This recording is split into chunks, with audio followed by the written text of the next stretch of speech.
Hello welcome you all. आज है 31 जुलाई और आप सभी के लाए हैं फिर से एक इंपॉर्टेंट वीडियो। दोस्तों आज हम बात करने वाले हैं सन फार्मास्यूटिकल्स के बारे में। तो इसके क्वार्टर वन के नतीजे आ चुके हैं, आपके साथ इसके नतीजे शेयर करना चाहूँगा और ये भी बताना चाहूँगा जो हमने कल इसमें लेवल्स वाले डिस्कस किए थे इसके ब्रेकआउट के बाद, वो डेफिनेटली आज हमने अच्छे से अचीव भी किए हैं। तो दोस्तों सबसे पहले इसके आज कंसोलिडेटेड रिजल्ट्स देख लेते हैं, फिर आगे की पॉसिबिलिटीज़ देखेंगे। तो सारी values in term of crore है, स्टैंड ऑन रिजल्ट देख रहे हैं, क्वार्टर टू क्वार्टर डिफरेंस यहाँ है and year on year differences यहाँ पे है।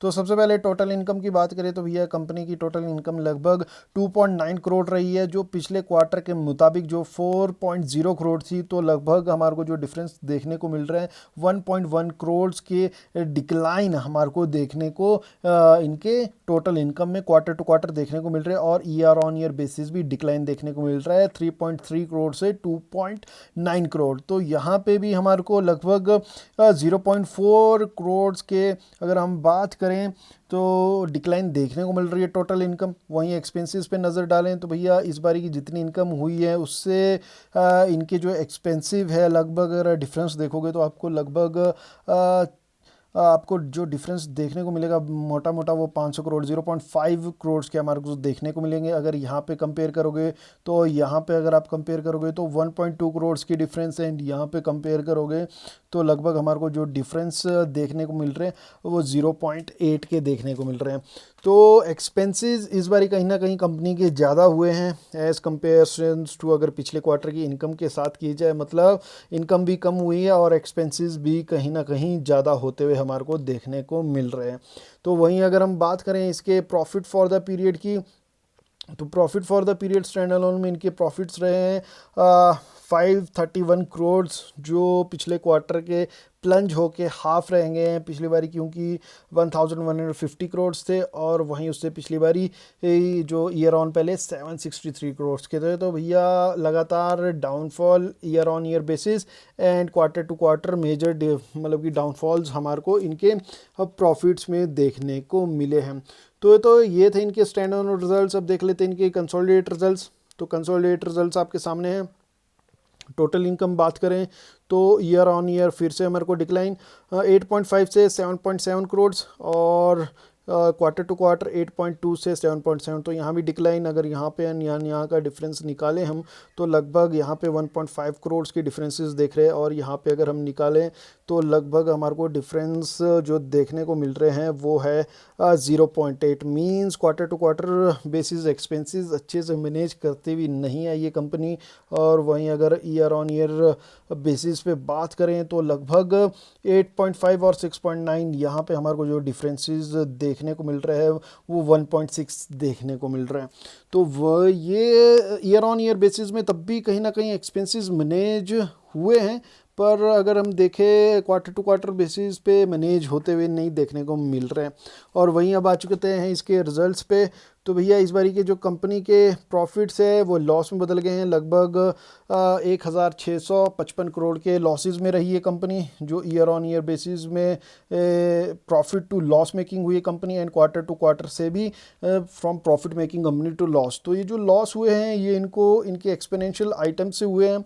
और जहाँ पिछली बार देखोगे पिछले साल कोई एक्सपोनेंशियल आइटम्स थे नहीं इनके, और वहीं पिछले क्वार्टर में मात्र 260 करोड़ के थे और इस बार के एक्सपोनेंशियल आइटम लगभग जो बढ़ के सामने आए हैं वो 3633 करोड़ जो कारण रहा है इनके फ्रॉम प्रॉफिट टू लॉस। अगर एक्सपोनेंशियल आइटम्स अगर इसके आसपास होती तो ये रिजल्ट्स हमारे को बहुत ही ज़्यादा बेहतरीन देखने को मिलते हैं। और आज इसको मार्केट पॉजिटिव क्यों है इस रिजल्ट को लेके, एक तो इसके चार्ट्स पे अच्छा खासा ब्रेकआउट हुआ था, फर्स्ट रीज़न मोमेंटम बना हुआ था। दूसरा इसका रीज़न था इसकी subsidiary Taro pharmaceutical anti pharmaceutical limited जो कनाडा का कंपनी है उसको एक्वायर करने वाली है, उसके स्टॉक्स खरीदने वाली थी। तो उसको लेकर एक पॉजिटिव न्यूज़ सन फार्मा में बनी हुई थी और सन फार्मा रैली ऑलरेडी करता हुआ नज़र आ रहा था। तो डिस्पाइट ऑफ लॉसेस कंपनी में आज हमारे को प्राइजेस पे उछाल देखने को मिला, वो भी आपके साथ डिस्कस करना चाहूँगा। पर उससे पहले हम अगर इसकी शेयर होल्डिंग पैटर्न देखें तो भैया FIIs mutual fund non institutional and other DI सभी बाहर निकलते हुए नजर आए। सिर्फ इंश्योरेंस कंपनी ने इसमें माल खरीदा और प्रमोटर की होल्डिंग लगभग 10% की प्लेज्ड है। और वहीं पिछले एक महीने में बात करें तो भैया इसने काफ़ी बढ़िया रिटर्न्स दिए हैं। जहां सेंसेक्स 8.92% करेक्ट होता हुआ नजर आया, वहां इसमें लगभग 24.32% की बढ़त देखने को मिली। चार्ट्स पे आए हैं तो भैया 20, 50, 100 सभी डेज के ईएमए मूविंग एवरेज 20 to 200 के ऊपर ट्रेड कर रहा है। और शेयर जब मैं वीडियो बना रहा हूँ तो 534 पे ट्रेड कर रहा है। तो जो हमने इसमें डिस्कस किया था वो ये लेवल्स थे, जो ये 505 का प्राइस था, ये इसको वो ब्रेक नहीं कर रहा था। इसके बाद इसको हमेशा रिजेक्शन मिल रहा था, मतलब 501 के ऊपर कभी क्लोजिंग भी ढंग से नहीं दे पा रहा था। तो लास्ट डे जो इसमें क्लोजिंग हुई थी वो 505 के ऊपर हुई थी और हमने इसमें स्टॉप लॉस भी यही लगाया था लगभग 500 के आसपास। और हमने बोला था कि ये इसके ऊपर को ट्रैवल करेगा और जो हमारे टारगेट्स हो गए वो 535 के आसपास ही थे, जो इसने एक दिन में अचीव ही कर दिए। और रिजल्ट के चलते इसमें वो टारगेट्स एकदम से अचीव होते हुए देखने को मिले। वही हमने वनडे के चार्ट में पाइवेट में भी देखा था। हम लगातार बोल रहे थे कि अगर ये 515 का लेवल क्रॉस करेगा तो 530 ईजिली पहुंचेगा, और वही आज होते हुए देखने को मिले। भैया अब आ चुके हैं रिजल्ट्स और आज ही इसमें मोमेंटम रहा। रिजल्ट्स मार्केट बिल्कुल क्लोजर के टाइम आए थे तो तब तक तो ये पहले ही रैली कर चुका था, तो डेफिनेटली है इसके असर मंडे को पड़ सकते हैं। तो इसमें गुड न्यूज़ ये है कि इसकी सब्सिडियरी जो इसने एक्वायर की हुई है टारो फार्मास्यूटिकल लिमिटेड, उसमें वो सब्सिडियरी आगे एक और कंपनी के शेयर्स एक्वायर कर रही है।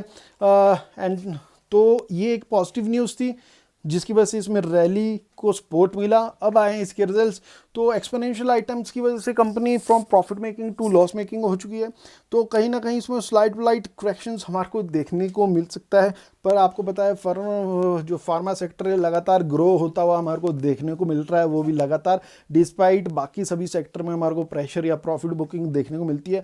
तो सन फार्मा में अगर प्रॉफिट बुकिंग भी होती है तो ये जो 515 का एज ए रेजिस्टेंस था, ये एज ए सपोर्ट एक्ट करेगा। मीन्स ये इसके क्रिटिकल लेवल्स हो गए। अगर आप इसमें नीचे कहीं बने हैं तो एज अ स्टॉप लॉस 515 के प्राइस पे आप रख सकते हैं। आप अपना प्रॉफिट मत गवाइए, डेफिनेटली 515 के आसपास आप बुक कर सकते हैं। या अगर ये 515 के ऊपर सस्टेन करता है तो इसमें आप आगे के लिए कंटिन्यू रह सकते हैं और इसमें हमारे को फर्दर 550 के प्राइजेस भी अचीव होते हुए देखने को मिल सकते हैं, क्योंकि इसमें नॉन न्यूज़ काफ़ी ज़्यादा पॉजिटिव थी।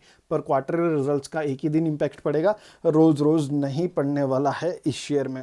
और वहीं अब बात करें इसकी वॉल्यूम्स की, तो हमने पिछले दिन भी जो ये ब्रेकआउट हुआ था, आपको याद होगा, मैं हमेशा आपको याद दिलाता हूँ कि जब भी कहीं ब्रेकआउट होता है, जो ये ब्रेकआउट हुआ था यहाँ पे, तो इसमें हमने वॉल्यूम देखे थे, अबव एवरेज की वॉल्यूम्स थे। मतलब कि डिफाइन था कि वॉल्यूम के साथ एवरेज हो ब्रेकआउट हुआ, ये फेक ब्रेकआउट नहीं रहेगा। और उसी के कारण आज हमारे को इसमें अच्छे खासे पॉइंट्स गेन होते हुए भी देखे और हमें अच्छा खासा प्रॉफिट भी हुआ। वहीं अगर आरएसआई की कंडीशन देखो तो भैया 70 के आसपास पहुंच चुकी है, रिजल्ट्स भी नेगेटिव है और ओवरबॉट के नज़दीक भी है। तो स्लाइड करेक्शंस दोनों साइड से बनता हुआ मेरे को दिख रहा है। तभी बोल रहा हूँ कि 515 पे आप एज अ स्टॉप लॉस रख सकते हो। पर मैगडी के अनुसार रैली जस्ट बिगेन ही हुई है। इट डजंट मीन कि ये 70 के पास पहुंच चुका है तो यहाँ पे ये वापस आना गारंटेड है। हो सकता है थोड़ी सी रैली इसमें रहे, पर वीक क्वार्टर वन के रिजल्ट्स रहे हैं तो थोड़ा करेक्शन चलेगा, क्योंकि 515 एक स्ट्रॉन्ग सपोर्ट जोन रहने वाला है इस शेयर में। और आप 514 का स्टॉप लॉस रखोगे तो ज़्यादा मच बेटर रहने वाला है। तो दोस्तों ये थे इसके रिजल्ट्स और मेरा पॉइंट ऑफ व्यू था इसमें आगे की ट्रेडिंग के लिए। और जब वीडियो इन्फॉर्मेटिव लगाओ तो please support subscribe the channel, like कीजिए यार वीडियो को, मोटिवेशन मिलता है। कमेंट सेक्शन में क्वारी रखिए, डेफिनेटली रिप्लाई करूँगा, मेरा जॉब बनता है। And thank you for watching the video.